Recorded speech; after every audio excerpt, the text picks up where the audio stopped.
Thanks for watching. I'm Justin Jaggers, Media Specialist for North Central Electric Power Association. We're actually here with our safety manager, JD Cox, as we're working to help you reduce your usage throughout the month of August. We have some tips that we want you to keep in mind while you're trying to reduce energy usage around your home.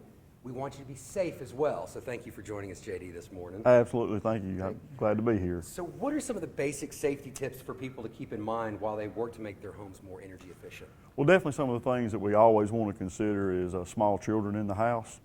So any receptacles that you may have or anything like that, we also want to make sure that we have the receptacles that are childproof so they can't stick things in them. Also, you definitely want to make sure that we're not overloading the receptacle. We're not putting the adapters on there and putting 12 extension cords in a receptacle that was made for 2. So we want to make sure of that. And really just changing out bulbs is a very popular thing in the house and fixtures. But while we're doing that, we just want to make sure that you're turning off the fixture or you're turning off the breaker.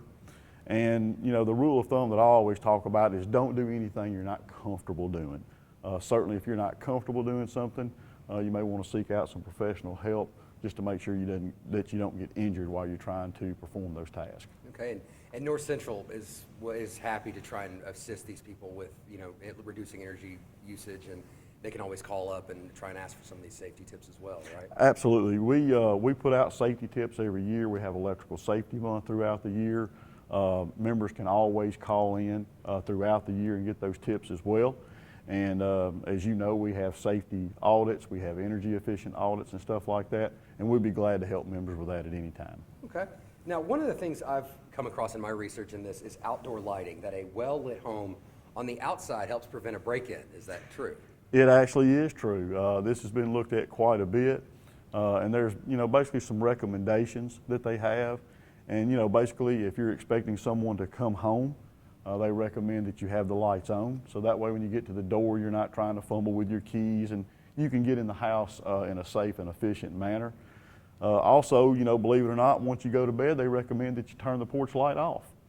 And if you go on vacation, you know, you want to make sure that it's on some type of timer or something like that. So when people go around in neighborhoods and look for potential places that they would like to visit, you know, if a porch light's on during the daytime, that's kind of tell sign that maybe somebody's away from home or on vacation, something like that.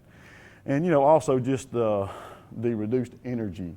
A lot of the new fixtures and bulbs and stuff like that can be up to 6 times more efficient as a lot of the older ones. And when you sit down and you start looking at several fixtures throughout your house and what that costs on an annual basis, there is the potential there to save some real dollars. So yeah, so something that's 6 times more efficient, what does that translate to money-wise? Money-wise, let's just take if you had just a regular 60-watt incandescent bulb. An incandescent bulb might cost you $1. An LED might cost you $8. But that LED bulb is going to last you 23 years, where the incandescent bulb is going to last you 1. So about 20 times you'd have to replace the incandescent bulb to make up the difference of the LED bulb, and on an annual basis, that can get you know, to about $138 a year for several fixtures throughout the house. So you know, certainly the more fixtures that you replace, the more efficient that it will be. Okay. Now, when it comes to outdoor lighting, what are some safety tips homeowners should be keeping in mind? This time of year especially, quite a few of our members are doing things outside. And we just like to remind them, especially if they're going to work up on the roof and they have an electrical service coming to their house, be very careful with aluminum ladders, things of that nature. Certainly don't want to get anybody hurt.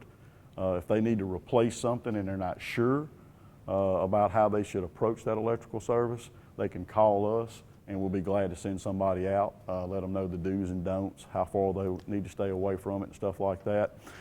Also, this time of year, people are doing lots of things out in the yard, and they're digging a lot. So naturally, anytime you're going to dig in the yard, you need to make sure that you call 811. So that way, while you're digging, you're not going to dig into an electric line. Obviously, we wouldn't want anybody to get hurt doing that. So that's just a few of the safety tips that we really recommend on the outside of the house. Again, putting in more efficient fixtures on the outside of the house is always something that's very popular. Putting on timers for yard lights and stuff like that. So just be aware of your surroundings. You know, just make sure what you're doing with the aluminum ladders, you know, and when you're digging that you're calling and making sure that there's nothing in the way that can get you hurt under the ground. Okay. Now, finally, when it comes to some of these summer storms, we just actually saw a little bit of rain out here today. Absolutely. What should our members keep in mind in case of an outage? The main thing our members need to remember as far as an outage goes is they need to report their outage. Do not assume that your neighbor or someone else is reporting the outage. So first of all, report that outage. Secondly, if you come across a down power line, stay away from the down power line. You never know, we can't hear electricity, you can't see it, things of that nature. So if you come across a power line on the ground, you really don't know if that line is energized or not. So please stay away from it. Keep any other members of your house, especially small children, pets, away from it, and call and let us know. And we will send somebody out right away to address that situation and make sure that everything is safe. Now, something else that I saw in some of my research is when you have an outage and your power gets restored, you should be turning on your porch light to kind of let those crews know we have power in this area and kind of help those other members get their electricity quicker as well. Absolutely. That's one of the things that our servicemen at night really, it really helps them out once your power is restored. If you could turn on your porch light and they're just taking a drive through the area, that just helps them to know that the power's been restored. And just makes it more efficient for them to go on to the next person and get their lights on a little bit faster. Okay. All right, well, thank you for joining us. I really appreciate it. We'll be showing you more safety tips and more energy efficient tips throughout the month of August so that you can be more efficient even at work and on the farm. And you can always visit us at www.northcentralepa.com and follow us on Twitter, Instagram, YouTube, and Facebook. Thank you so much for watching.